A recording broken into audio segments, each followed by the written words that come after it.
ياما الجميلة والبوبو.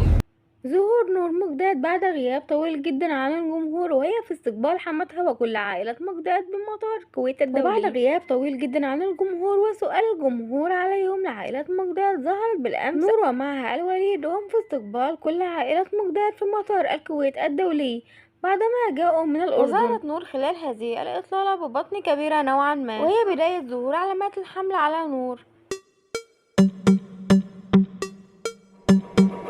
وقالت مروة حماد إنها كانت لا تتوقع أبدا استقبال نور لها هي وكل العائلة بالمطار، وذلك خوفا منها على الجنين.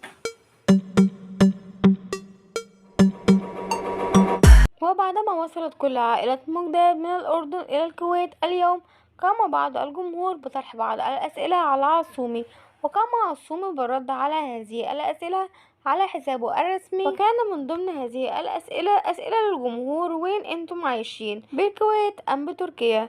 وأجاب عصومي مجداد على هذا السؤال وقال بأن عائلة أبيه تسكن في الأردن أيضا، وعائلة أمه بأكملها تسكن في الأردن، بالتالي يقوم بزيارة الأهل والأقارب في أثناء العطلة الصيفية، ثم بعد ذلك يتجهوا إلى منزلهم في تركيا لقضاء بعض الأجازة الصيفية والتنزه هناك.